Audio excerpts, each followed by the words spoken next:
All right. Okay. Good morning, everyone. Thank you very much for the introduction. So, actually, I'm very happy today to be here, so I can, share what is my experience in the field of measurements. And it's really, I think, today a very good opportunity to share with, an audience like you that is maybe more familiar with the research and development kind of activities. What is my experience in measurement and characterization for the consumer market? So, actually in my experience, I also started from research. So I did my PhD. At the time, I was working in the, sensor lab. So taking measurements and doing device characterization was, we can say, my day-by-day activity. So I know how measurements are important in the lab. So today I had a very nice trip around your building. I've seen you do a lot of stuff, a lot of labs. I've seen optical things. I've also seen some MEMS and NEMS activity as well. And I'm sure you guys are familiar with what measurements mean in the practice, right? In the actual world. So the thing is that maybe it's interesting for you to hear what measurements means when you come to, you work for a company, like in this case, ST Microelectronics. But actually, I think what I'm going to say actually applies to all the semiconductor companies that are dealing with consumer market. So basically, I'm not gonna, I'm not gonna talk about our products, what we do, why we are the best in class for our product of our group. That is not the purpose of this meeting, and that will be also quite boring, I think. So I prepared a presentation which is more, more on the philosophy of measurements, why we take measurements. Why doing measurements in a semicon company is sometimes complicated because you deal with customers, first of all. And also, why sometimes we take wrong measurements and which is the outcome of taking wrong measurements, all right? So that's the outline roughly of my presentation. So I will first briefly do this mental exercise in how metrology translates into characterization, okay? So from theory to practice. And so which are the role that in a company like ST Microelectronics perform measurements. So for example, when I was sitting in your place and someone came from the industry to talk about these kind of topics, I was always wondering what the characterization engineer actually does in a company. And I will try to talk about that briefly, just to give you an idea. Then I will talk specifically to the consumer market, which is a market that definitely is very different from, for example, industrial or automotive market. And we will talk about measurements in this particular market. And then I want to give you some example of what happens, some case study, in particular about some measurements on the MEMS gyroscopes and some other measurements on the touch responsiveness for touchscreen controllers. Okay, why I chose these two? Because actually my experience in the company so far is mainly started with MEMS devices, and right now actually I'm in charge of capacitive touchscreen controllers. All right, so that's why I want to give you some real-world example of what happens, right, when we talk about measurements. Okay, let's start from very trivial slide of things that people in this room knows very well. This is just a starting point for our mental exercise for what comes next. So when we say we take measurements, so to measure, what does that mean? We have our system, we have our input, our desired input, and okay, this input will be translated into another physical variable which we can easily observe. And okay, we know that our system, it's always a multi-input system, unfortunately, so we have to take into account all the non-desired input, so our interfering or modifying inputs that will affect our measurement. So we have to take care of those, identify, and either control or characterize. So taking the measurement will be, okay, we want to give a number and an uncertainty to some physical variable that we observe. Okay, this we know very well from our methodology studies. It's good to have a model, of course, first of all, so that we can do two things: predict the output of the system and also double check our experimental measure. So we will see later that having this model, based on the complexity of the device that we are going to measure, it's not always possible. Then we want to take the parameter, okay, the interfering modifying inputs, and we bring up the experimental setup to actually take the measurements. That's the process we do every day. We collect the data, we post-process it, and we give this result that we call this measurement, all right? So that's what we do. So that's what we do, you know, that's what we study in what we call metrology, right? So that's the theory, right? That's what is written on the books. And the thing is that in the real world, right, the practice may be different. And I know you guys are more familiar with what is on the bottom, maybe. So you know that the thing that translated the metrology, right, to the real world is what we call characterization engineering, which is not really a theoretical activity. Is, let me say, more practical, right? So you have to be able to bring up the hardware, the software, but of course you need to have a solid background in metrology. Otherwise you will never reach, you know, from point A to point B, okay? Right, so that's what happens in the real world. Okay, now, after this introduction, let's do this, you know, this exercise. So let's try to imagine we want to take a measurements on some device which is quite well known. Okay, in this case, I've chosen this MEMS gyroscope. All right, so let's think we want to take measurements of the noise density of this MEMS gyroscope. Okay, maybe, you know, most of you are familiar with what is a gyroscope, but actually for the purpose of this discussion it doesn't matter. So we just introduce very quickly what is the operating principle, actually one of the operating principle, you know, just to some basis for our discussion later. So my purpose is not really to talk about gyroscopes here. Okay, so we can imagine we have this inertial mass. It's like a simple spring damper mass system. We can excite, we can bring resonance this mass through electrostatic, actuating. So we keep it around its resonance, and so we have this drive direction, and in the other direction, the orthogonal direction, due to the Coriolis force, if we apply, okay, angular velocity to the device, we also have a direction in the sense direction, which we can measure through, it's like a variable capacitor at the end. All right, so it's a capacitive sensing, so we can reduce the angular velocity into sort of AM modulated capacitive sensing. Okay, that's what we have on the market. 3-axis gyroscope that can transduce simultaneously the angular velocity on the 3-axis. And usually these are digital gyroscopes, means that the output is going to be communicated over serial interface. So analog gyroscopes, I think, are already out of the market from at least a couple of years. Okay, so this is our case study. So we want to measure the noise of this device. Okay, so we have our device, our MEMS gyro that we obtain.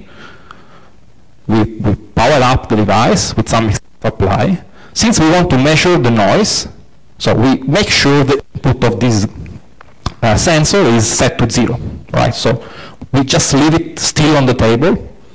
So we don't apply any external angular velocity. Okay, we bring up our serial master and we collect the data. We define a certain observation time. What we do? We just do the standard deviation of this sample. Okay, since we want the noise density, we just calculate the equivalent noise bandwidth, which is quite easy, and we give this number, right? For this particular measurement, this is the noise density. And you know, when I started this job, at least I was doing this around maybe 6 to 7 years ago. That's what I did. okay? Then some question arise, right? So which are the questions that makes these very trivial measurements sometimes less trivial, right, than what one can imagine? So first question, when I took this measurement, was the input really zero? Means, how can I make sure that the device was not vibrating due to, I don't know, other sources? Am I sure that my inertial table where I put my device is really not introducing some very, very subtle vibration which is affecting my measurement? This question seems quite stupid, but actually the answer is not simple. The only way to make sure is you need to have a gyroscope with much more resolution than the one that you are measuring. You put side by side and then, okay, you can tell. Because sometimes maybe the vibration of the floor or some machinery you have around can affect the measurements. So this kind of stuff can happen. And customer is going to ask about that. So then other thing, but this noise we observe maybe comes from the power supply. So which is the power supply rejection ratio? Do we have a model to tell how much the supply is going to affect the output of the device? Maybe this model is not easy in this case because, you know, MEMS, it's going to have a mechanical part, which is the sensor itself, and an electric, you know, an ASIC, which is the IC. And for the IC, maybe it's easy to predict the PSRR, but for the MEMS part, it's not that simple. So the model in this case maybe not available, or if it's available, maybe it's very simplified. What about the noise change with temperature? Okay, you have measured the noise at room temperature. What happens if I am at 85 degrees? What happens if I'm at 0 degrees? Will the noise increase, decrease, remain the same? Is it the noise constant across the full scale range? Means when I'm actually applying an angular velocity, will the noise change? How the noise change with supply voltage? Means is the noise ratiometric? If I'm powering up the device at 1.8 volt or I'm powering it at 3.3 volt, will the noise change? After soldering, will the noise change after I solder the part on the PCB? For MEMS device, maybe yes, because MEMS device will suffer from, you know, residual stress after soldering. PCB bending. You know, when I first heard about this, I was really surprised. So customer will ask you, but what happens if I bend the PCB when I solder the gyroscope? Then at first I was really, you know, surprised. I say, but why would you do that, right? Why would you bend the PCB? Then I realized that actually maybe the gyroscope is soldered very near to some screw hole, right? So that when they mount the phone, that PCB might have a residual stress. So all the characteristics of the device will change. And they want to know how. So we have to build up a setup that will bend the PCB, which has to be with the same thickness, the same stack up of the customer one. And we have to make sure we can really measure the noise, which is definitely not simple in this case, as you can imagine.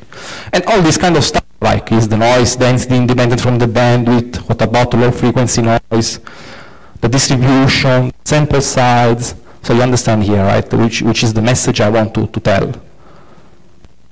Even simple things, or at least things which are supposed to be simple, in the actual, you know, interaction between the supplier and the customer, in this case, can become very challenging.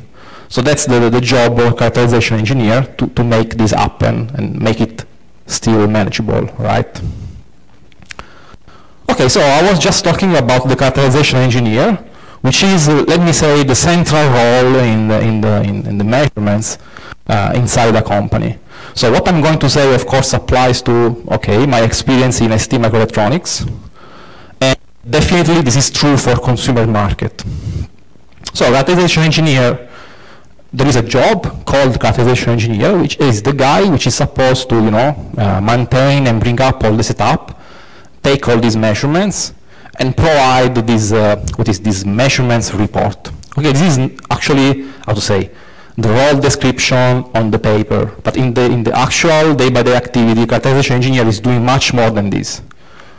Because the characterization engineer is the one who has the power of the setup, the setup. So he has the experimental setup. Without experimental setup, you cannot take any measurements, right? And all the functions that are inside a company need to take measurements, even though they are not characterization engineer. For example, design. So the designer is supposed to do the design of the analog chip or the digital chip or the mechanical MEMS or whatever it is, right? But to validate the design, they need to take measurements, right? And depending on the outcome of these measurements, they maybe will change their design. So design is one overall which is involved in the measurements as well. So we can say that design is an internal customer of the characterization engineer. Then we have the product engineering. Okay, this is what sometimes is called test engineering. So the test engineering is not really related to the characterization. This is more like automated test machine, like ATE equipment testing for final test. So let's say all the parts before we ship them to the customer must be trimmed, tested one by one. So they take care of things like yield, throughput, this kind of stuff, right? So the product test engineering also are involved in measurements, because to validate and double check their test program, they need to take measurements, and they need the characterization engineer to support in that. Then we have the quality and reliability. This is another important function which as well has to take measurements.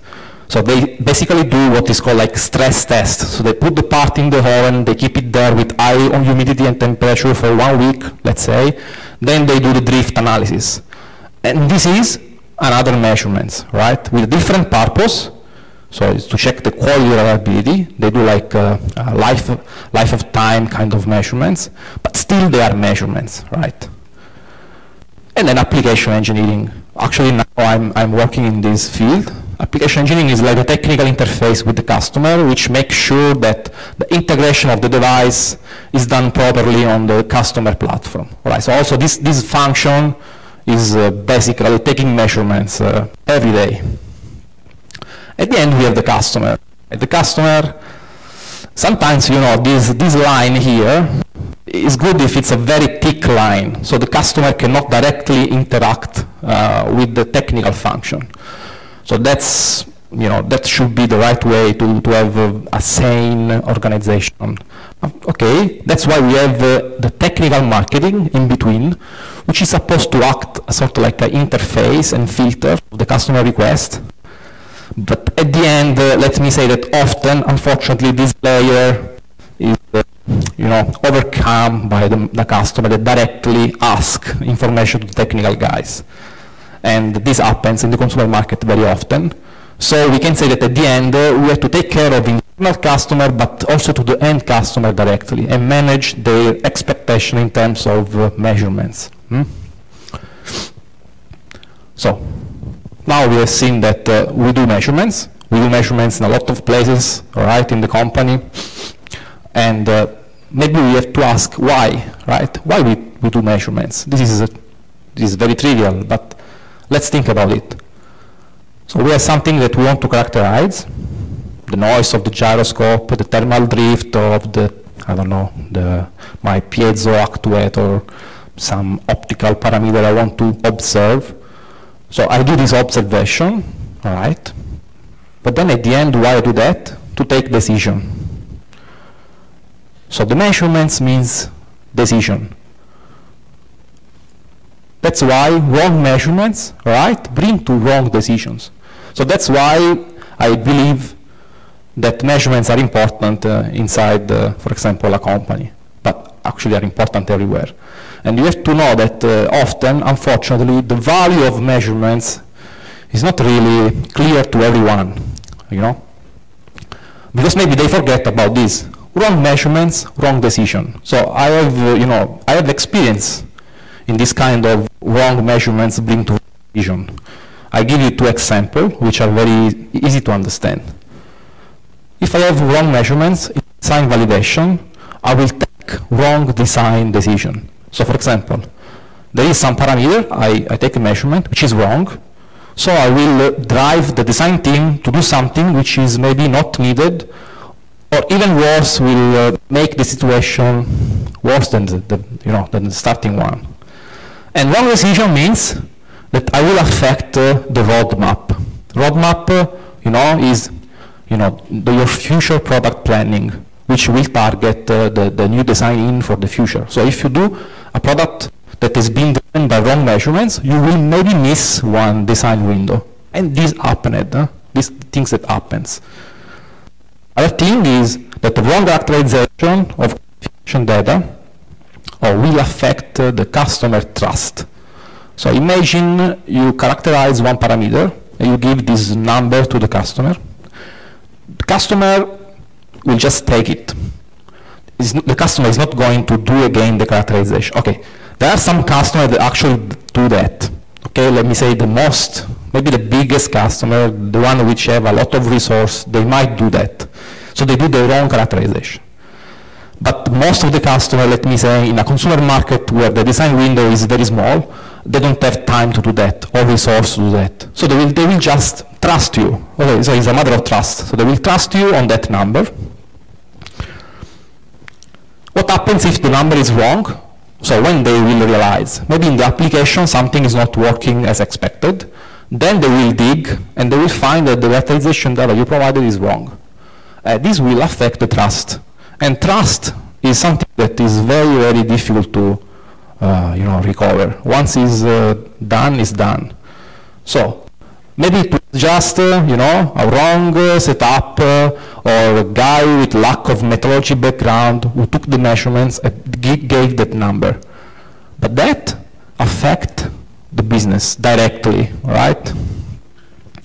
Okay, so why we take why we take wrong measurements then? So which are this is not really mathematical, this is just to give an idea. It's not that I took the statistic and then I did this just to make some slide. But the idea is, the major source are, in my opinion, in my experience, first of all, the lack of methodology background. So this means that whoever takes measurements, it's not said that he has a very strong methodology background. Most of the times it doesn't.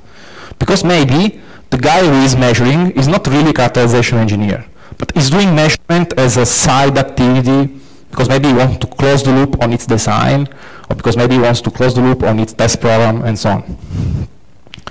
Then other reason which is very important is this, the only way to survive with wrong measurements is to have a way to check whether what the number you are getting are somehow in line with the expectation. But the thing is, what is the expectation? Sometimes, if you have a model which is very extensive of that phenomena, then it's easy. You trust the model, you take the measurements, you take measurements which are completely not compatible with the model.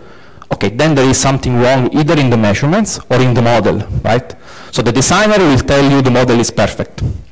The characterization engineer will tell you that the measurements is perfect. At the end of this fight, okay, definitely either one of the two is wrong or maybe both are wrong, all right? But at least you have a way to detect the error. But unfortunately, even though this model here is, if you're working on a very simple device, then the model is there. So if you are characterizing op amps, okay, like I usually say, then okay, you have model for everything. Even the characterization process of the op amp is very boring, right? But if you are characterizing a MEMS device, there are so many parameters and the interaction of these parameters are not very, there is not a model for that. And even if there is a model, it's a very simplified one. So in that case, you are in open loop. So you take, measurements in open loop. So you don't know. So you have to trust your setup, trust your methodology background if you have, and have the confidence to share with the customer, right? So that's the risk. And then another thing is that most of the times, we don't cover all the measurement conditions. Means that, for example, I take a measurement of one parameter in the lab, then I give this number to the customer. The customer will double check it and will get a completely different number. Then it will question how come the same device on the same PCB with the same supply voltage is giving a different number. Because maybe when we took the measurements in our lab, we forgot to think about which are the conditions, means which filtering I'm currently using, which is the power supply, maybe it's different from the one of the customer, which was the room temperature, was really 25 degrees, was 32, was 20, and things like this can affect the outcome. So when we take measurements, we sometimes forget to take care of all possible interfering parameters. And then we have other minor, let me say, root causes like, okay, incorrect experimental setup. Okay, this can happen if the experimental setup is complicated. Okay, the sample size is not sufficient, so we are basically downsampling the phenomena. And maybe we are observing with a wrong time scale. Maybe, for example, we measure the noise with a very short observation time, but in this case, we are not observing the low frequency noise. That maybe is more important. This kind of stuff happens, right? So that's, in my opinion, what usually is the reason behind wrong measurements. Okay. I was talking about consumer market, right? So why the consumer market is so special? With respect to what? With respect, for example, to industrial or automotive market. The first thing is very trivial, time. Right, so in consumer market I mean like portable devices, smartphone, you know, tablet, in way also PC, wearable device, kind of stuff that they have a product lifetime which is very short, right? So every year we see plenty of new smartphone from the same vendor, and each model will bring in some new feature, and for each model there is a complete life cycle of development. And this happens in mass production is about 3 to 6 months. What does that mean? IMS, there is a customer which has a new product for the next year. Let's say I'm awarded for that project. By the time I'm awarded to the time I will go in mass production, maybe only 3 to 6 months to do everything. Application integration, characterization, qualification in customer side. So this means that the product life cycle is extremely short, right? Very short. And if I have to update or do some modification on my characterization setups, because maybe the device I'm going to sell has some new feature that cannot be, you know, measured with the existing platform, it's very challenging to find the right time to do that, right? When should I do that? Maybe I will not have a chance to do that. Only 3 to 6 months. And of course, we don't work only on one single project, right? We do several projects, maybe in parallel, right? Another problem here is the completely lack of standard. There is no standard, all right? And even if there is, the customer doesn't care, all right? Customer has its own standard. So unfortunately, I have to say, even if we have the best measurement knowledge and technology and background in the world, all right? And we give this data to the customer. Anyway, customer, sometimes even without any reasonable scientific reason, maybe they ask you to measure things in a different way, which maybe it's also wrong. And in that case, you can either challenge them, which is usually not bringing you to any good at the end, or you just accept and measure things like they want.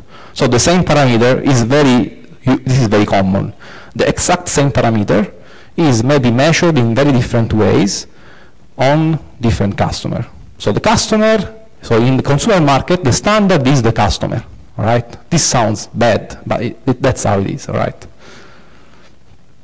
And then the other complication is that during the, you know, the design-in, all this kind of platform are like secret, right? So you cannot take out the platform out of their fab. So the qualification of the device is done on site, means our engineers have to go there and use whatever equipment they have and bring up the setup and do this characterization sometimes in very, how to say, uncomfortable conditions because of the confidentiality of this stuff, right? So these things that you also most probably know, all right? Okay, now, how much time I have? I think another 15 minutes, 15 minutes, all right.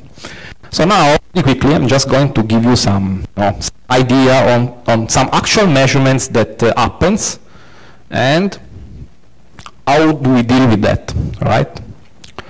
So one thing is this Allen variance. All right, so this Allen variance is actually about the stability of gyroscopes, and I call the Allen variance the most misunderstood measurement in gyroscopes.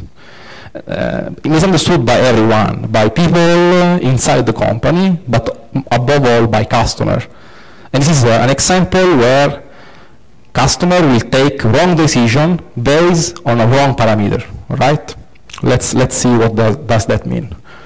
Okay, the problem of the gyroscope is that, you know, maybe at the end, okay, the gyroscope is a device that will measure the angular velocity, but nobody is really interested in the angular velocity. I mean, in the application, the gyroscope is not really used like this.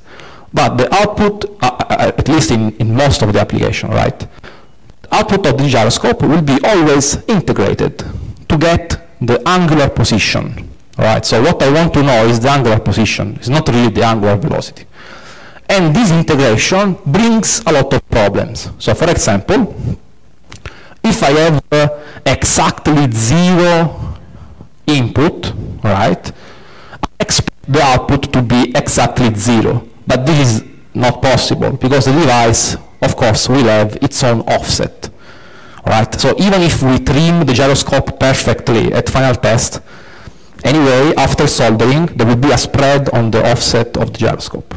And, okay, this offset can be, in the application, measured and compensated. After that, you do the integration. Anyway, it will be always a residual component, maybe extremely small. For example, a small offset of 0.05 degree per second, which is extremely low. If you integrate for what is slightly more than 15 minutes, then you get 50 degree of error. Means that you have your gyroscope on the table, right?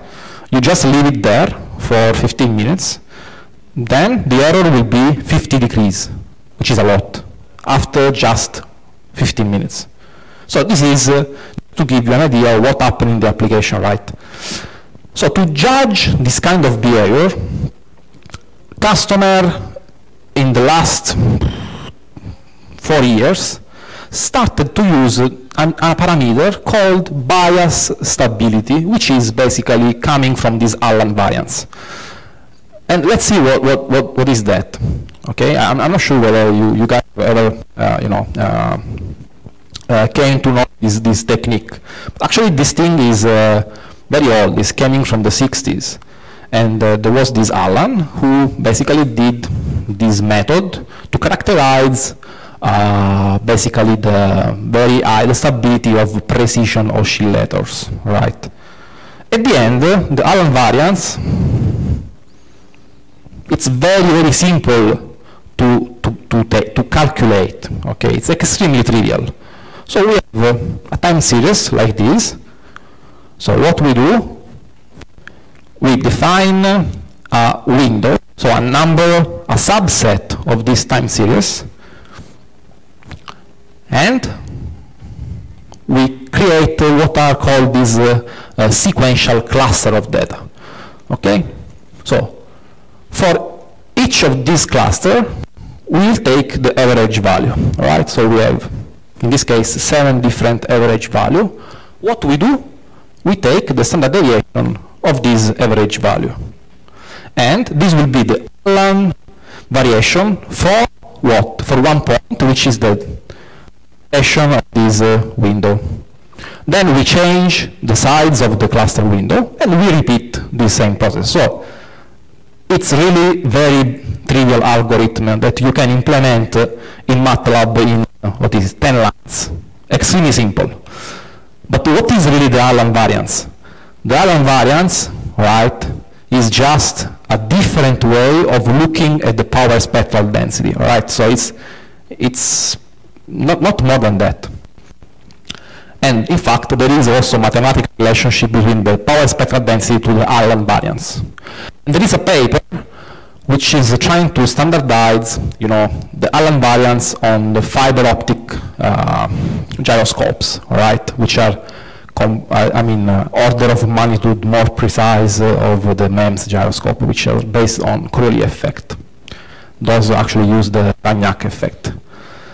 And the idea of Allen variance applied to gyroscope, which is well documented, is that you have what you call your noise. Actually is not a single component, but it's a linear combination of several types of noise. And each of these noise type, which specific frequency component, have some correlation with some design of the gyroscope. So the Allen is a sort of a model, okay, that tells you your noise is made up of quantization noise, angle random walk, which is basically white noise, the bias stability, which is basically pink noise, the flicker, okay, 1 over f, rate random walk, which is 1 over f squared, brown noise, and so on. So let's very quickly have a look of this, just to understand the mechanism. Then we will talk about what happens when we actually measure it. Okay, the angle random walk, which is the first component, is the white noise. All right. So if I take white noise, I have a flat power density, and if I do the Allen variance of this guy, I get that beautiful straight sharp line with minus 0.5 slope in the Allen plot. So power spectral density, Allen variation is exactly the same thing. It's a different way of looking at a PSD, nothing more than that. What about the 1 over f? Okay, 1 over f. This is what we call pink noise. Pink noise, that's the PSD. That's interesting. That's Allen variation. Allen variation will become flat. And from this flat area, we can take out a parameter, which is a number, called bias instability, which is used to compare the stability of different gyroscope. So the Allen variance is just a more convenient way to look at the power spectral density, so we can get some numbers, angle random walk, bias stability, and compare. Nothing more than that. Okay, this is another noise component. What happens to the brown noise? So the brown noise, I just integrate the white noise. I get this thing 1 over square. This is the rate ramp. So the slope is plus 0.5. So if you try this, you will get exactly that thing, right? But what happens when I put everything together? So actual noise measurements, we'll see something like this. So I have, depending on the slope of the Allen curve, I can identify all the noise components. Okay, here there is something that basically tell you for each noise component, which is the PSD, which is the actual equivalent in Allen variance, but these details maybe not really, make sense to discuss right now. You just get the idea. What happens when I have, let's say, all the components? Then you will get usually plot like that. So you have the white noise, you have the pink noise, you have the brown noise. Then you can take these magic numbers, right? Q, B, K. So custom will do what? Will take this parameter, especially the B, right? Why the B? Because the bias instability affect the stability of the offset of the gyroscope with very low frequency content. It's in their mind, that's the thing that will mostly affect when the error when they do the integration, right? Okay, this is, for example, this is Allen variance which I measured on one of our gyroscopes. In this case, the bias instability is 23, about 23 degrees per hour, right? Which is quite typical. I've seen, customer judging the gyroscope mostly the performance of one gyroscope, mostly on this number. And there was a project we basically lost because of this number. But when I ask, this customer, I challenged him. I asked, but what does the bias instability really means to you? He was actually not able to answer, because for it's like a trend now. You understand? It's like a trend. So you need to have very low bias instability. Then it means your gyroscope is very stable. But that is not actually true. Why? The bias instability is measured, Okay, gyroscope with a very good bias stability provide a small error in the estimation of the angular position.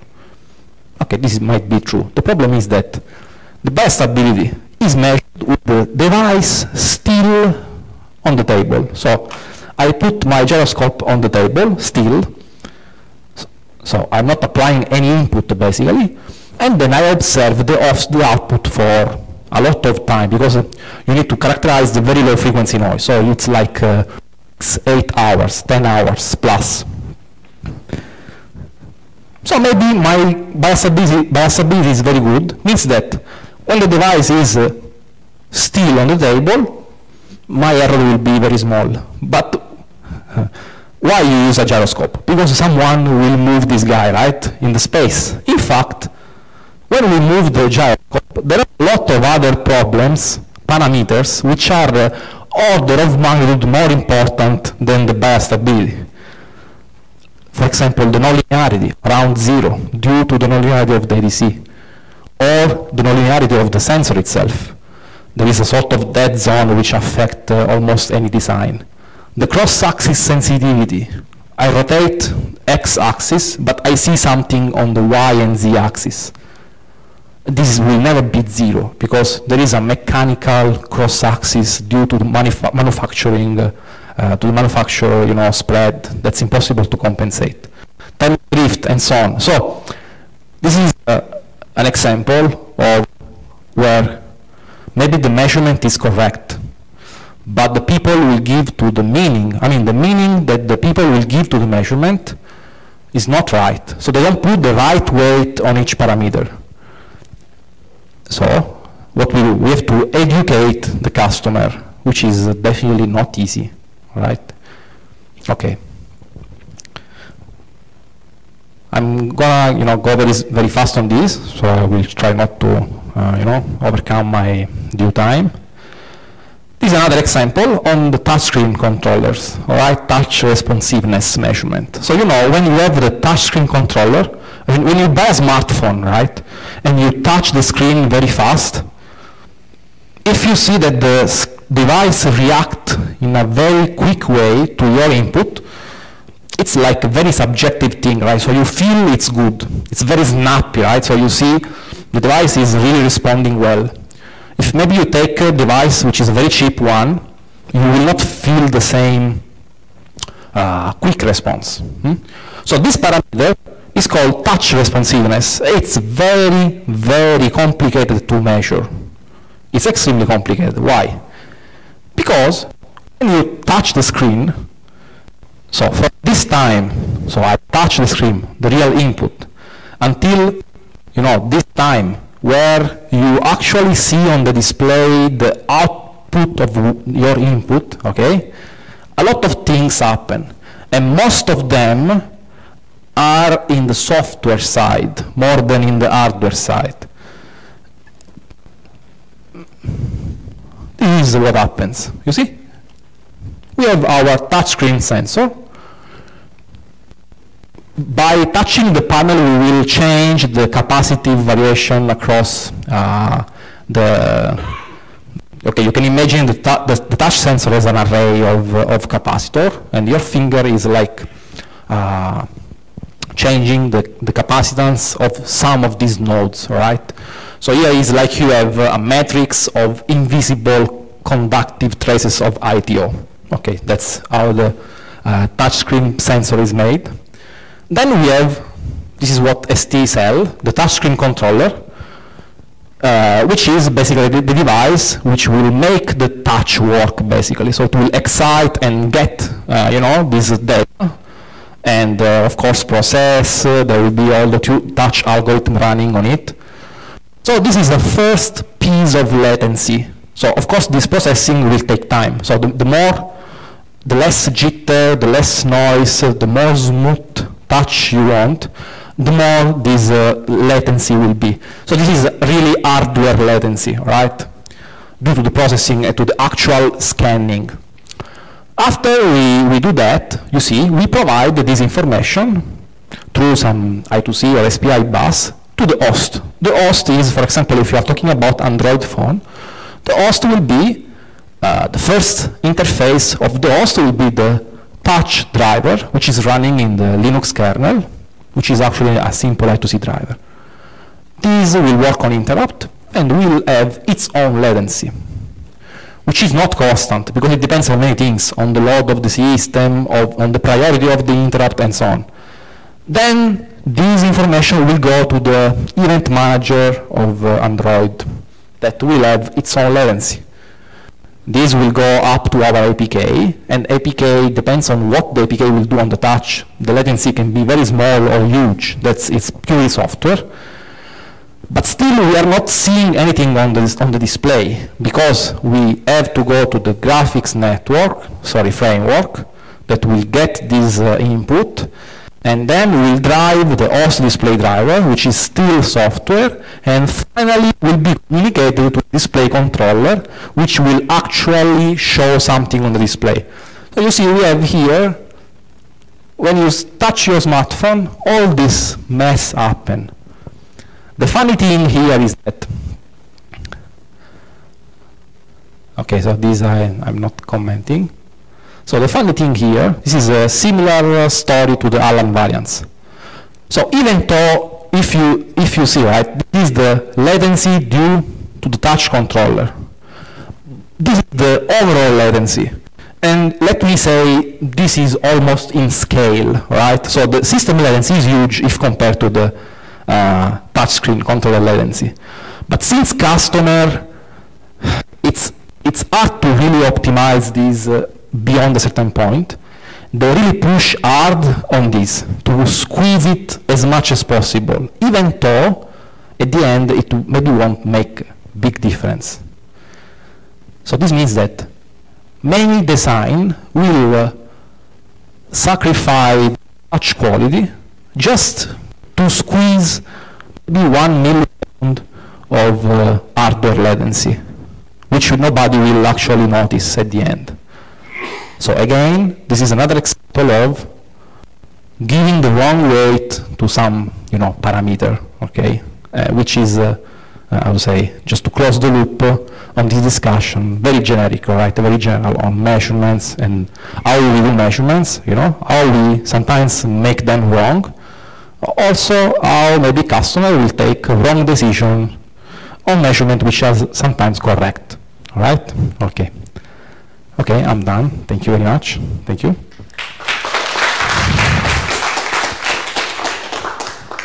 If you have any questions, please feel free to ask.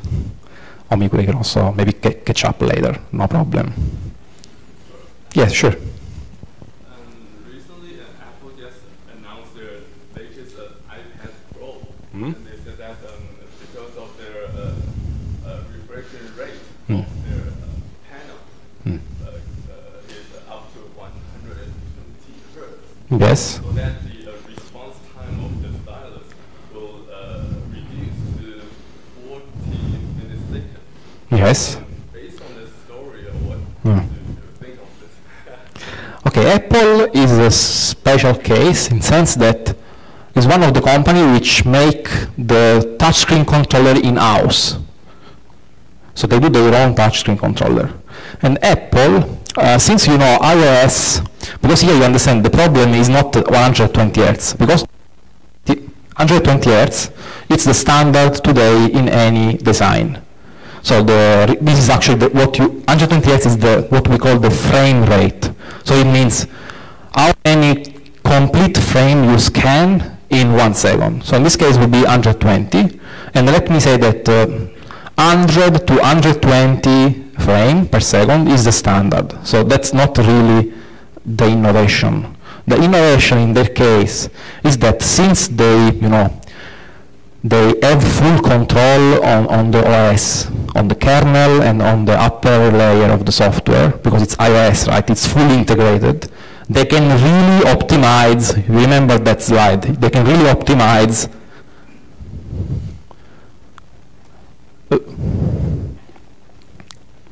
oh, this is complicated. Okay. They can really optimize the system part. So you remember this part. It was the very small latency coming from the touch controller. Then there is the system latency. So they can really optimize that part because they have full control of the ecosystem. But if I am Samsung, yeah, I can customize the kernel somehow. But at the end, it's still Android, right? So maybe I cannot fully touch the architecture that much. So I think that's the reason why you maybe feel the drag latency to be usually faster in some cases on iOS devices. I don't think it really comes from the hardware. It mostly comes from the software optimization. All right, thank you. Any other questions?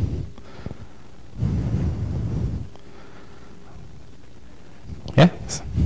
My question is on gyroscope. Yes? So for the portable devices, which kind of gyroscope is the best? I mean, not for the price, but the small size. Okay, I mean, as far as I know, portable devices, definitely you want to use a MEMS gyroscope. The thing is, which is the application? So when you say portable devices, what do you mean? You have to do like, what is that? Odometry, you need to know, it's like mobile navigation, or it's like, I don't know, like a fitness band, this kind of stuff. Which kind of application? Oh, so it's just like, basically to work like a sort of indoor GPS, right? So you use the gyroscope, you use the magnetometer, and some data fusion, right? In this case, yeah, it's going to be definitely a MEMS sensor because you want to be small, and you want it to be very, it can work with very low power because it will be battery operated. So you have to imagine when you use a gyroscope with a report rate of, let's say, some 100 Hertz. So in active mode, it's gonna cost you around 3 to 4 milliamps. All right, so you have a power budget which is definitely limited in this portable wristband, and you want to use MEMS. But the problem is that, I would say, you cannot just use the gyroscope. So if, for example, you see, you take some watch that is doing a very good job in indoor tracking, you will actually see that that guy is not just a gyroscope. There is a gyroscope, there is accelerometer, 3-axis, and there will be the magnetometer as well. The magnetometer is giving you the absolute orientation.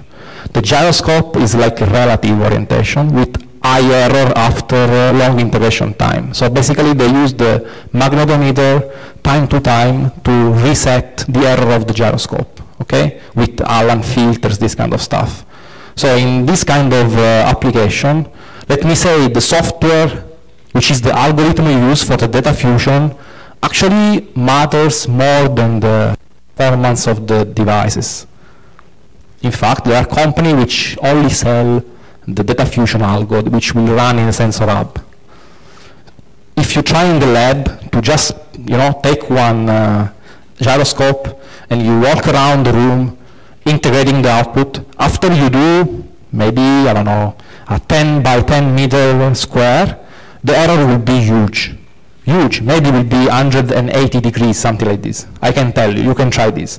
But that's why in the actual application, there is a lot of software which is doing filtering, correction, and multi-sensor data fusion.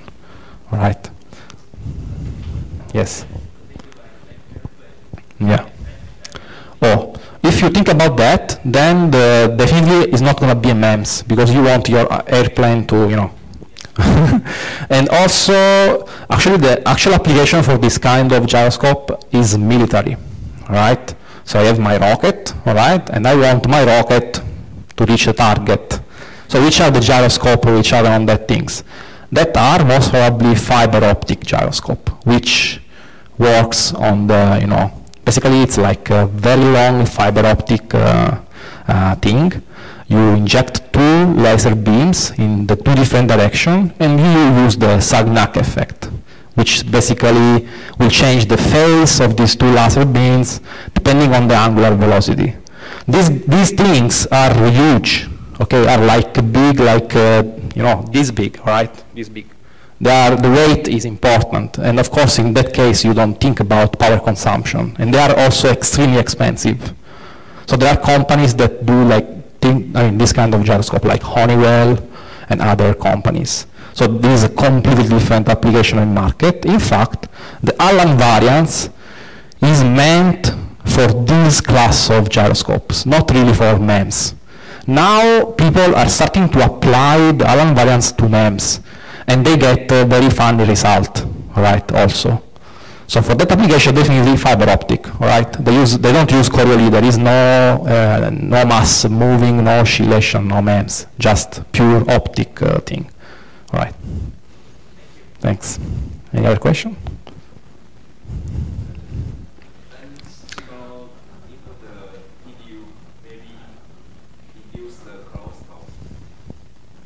Oh, sorry, didn't get it.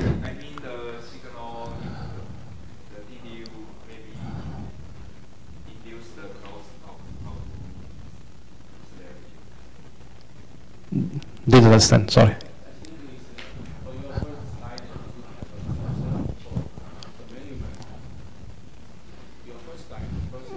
Yes? Oh, sorry, losing the one, let me take back the presentation. Oh.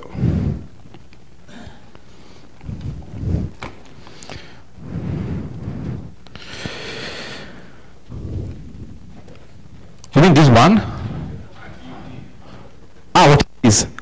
This means device under test.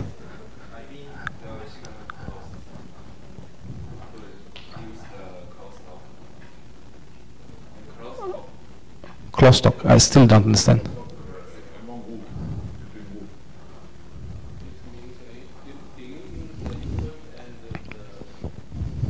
Ah, sorry, crosstalk, you mean. Ah, crosstalk. But crosstalk between who? You mean between these guys and the output? So crosstalk among which inputs?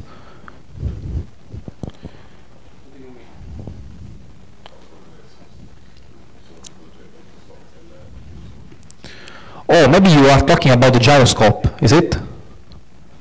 Are you talking about what is that? The cross axis in the gyroscope?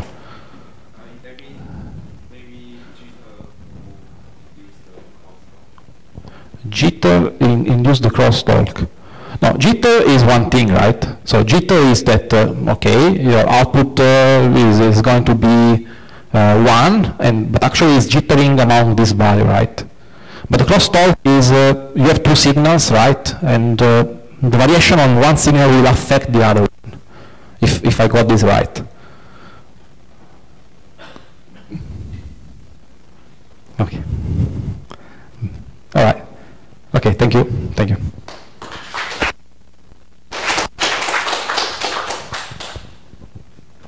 Thanks for Dr. Salva's wonderful speech, and thanks for his sharing his working experience. Actually, ST Microelectronics have many sensor development solutions. If we have another chance, maybe we can invite Dr. Salvatore to share their company's capacities to help us to develop other instruments or sensors. And if you have another questions about Dr. Salva's speech, we will have a closed meeting at this afternoon. We have more discussion arrangement there then.